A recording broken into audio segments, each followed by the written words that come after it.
On August 15, 1947, British India was split into two nations, India and Pakistan. This moment marked the end of nearly 2 centuries of British colonial rule and the dawn of independence for millions. But freedom came at a heavy price, as the subcontinent was divided along religious lines, forever altering the lives of its people. This partition was chaotic and violent, forcing millions to leave their homes in one of history's largest migrations. Families were uprooted overnight, and entire communities found themselves on the move, seeking safety across hastily drawn borders. The journey was perilous, marked by fear, uncertainty, and unimaginable loss. The hurried decisions made in London and Delhi, often with little understanding of local realities, still shape South Asia today. The legacy of these choices continues to influence politics, society, and the relationship between the two nations. Partition's roots lie in political maneuvering, rising tensions, and the personal stories of those caught in the crossfire. Leaders debated the future, but ordinary people bore the consequences, their lives forever changed by decisions made in distant rooms. The new borders, drawn hastily along religious lines, turned neighbors into strangers overnight. Villages and families that had lived together for generations were suddenly divided, and the sense of belonging was shattered for many. The trauma of partition lingers, fueling ongoing disputes like Kashmir and shaping India-Pakistan relations. The wounds of 1947 have not fully healed, and the shadow of partition continues to affect the region's politics and identity. Understanding this event is key to grasping the region's enduring mistrust and the challenge of peace. The legacy of partition is not just history, it is a living reality for millions even today.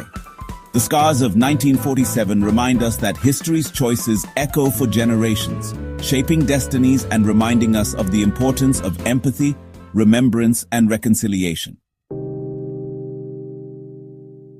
British rule in India began with the East India Company in the 1600s and solidified after 1857. The British used divide and rule, emphasizing religious and social differences to maintain control. They created separate electorates and categorized people by religion and caste, deepening divisions. This policy made Indians see themselves as Hindus, Muslims, or Sikhs first, and as Indians second. Over decades, these divisions hardened, setting the stage for future conflict. The British census and politics of numbers fueled fears of minority status and loss of power. By defining people by religion, the British laid the groundwork for partition.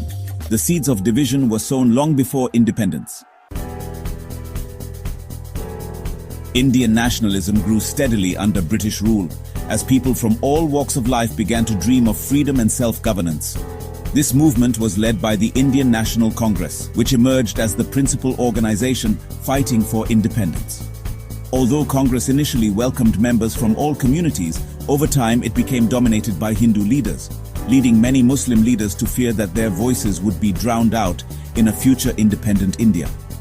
In response, the All India Muslim League was formed in 1906, determined to safeguard the political rights and interests of Muslims across the subcontinent. Tensions simmered, and by the 1920s and 30s, cooperation between Congress and the League had broken down, with both sides growing increasingly distrustful of each other's intentions. Muhammad Ali Jinnah, who had once been a prominent Congress member, now rose to lead the Muslim League, passionately advocating for a separate Muslim nation to ensure his community's future. In 1940, the League made a historic demand for independent states for Muslims. This was the moment the idea of Pakistan truly took shape and entered the political mainstream. The dream of a united, pluralistic India now clashed head-on with the League's call for a separate homeland, setting the stage for a dramatic confrontation. Political compromise proved impossible, as negotiations repeatedly failed and mistrust deepened, leaving both sides frustrated and anxious about the future. Ultimately, two irreconcilable visions for the future would collide, leading to partition and unleashing a wave of tragedy and upheaval that would change the subcontinent forever.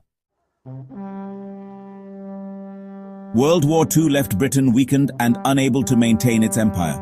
International and domestic pressure for Indian independence became unstoppable. In 1947, Prime Minister Attlee announced Britain would leave India by June 1948. Lord Mountbatten was sent to oversee the transition, but found India on the brink of civil war. Negotiations between Congress and the Muslim League collapsed. Violence erupted. Mountbatten decided partition was inevitable and moved the independence date up to August 15, 1947. The rushed timeline left little time for planning or protection. The result was panic, chaos, and a humanitarian disaster. Sir Cyril Radcliffe, a British lawyer who had never set foot in India before, was given the impossible task of drawing the new borders. With no knowledge of the land, its people, or its complex history, he had just 5 weeks to decide the fate of millions. The Radcliffe Line, hastily drawn, split ancient communities, villages, and even families in half, paying little attention to the realities on the ground or the deep bonds that had existed for generations. The new borders were kept secret until after independence, fueling widespread confusion, panic, and fear among ordinary people who had no idea which country they would belong to. Overnight, millions awoke to find themselves on the wrong side of the border. Families were uprooted, homes abandoned, and people fled in desperation, seeking safety in an uncertain world. The migration triggered horrific violence. Trains packed with refugees were attacked, families were torn apart, and up to 2 million people lost their lives in the chaos and brutality that followed. Punjab and Bengal, the regions most affected by the new borders, saw the worst bloodshed as law and order collapsed and neighbors turned against each other. The legacy of partition is a region haunted by deep trauma, unresolved disputes, and lingering hostility that still shapes lives today.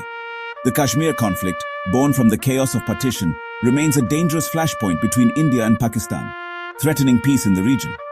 Remembering partition is not about assigning blame, but about understanding the immense human cost of division and the pain it left behind.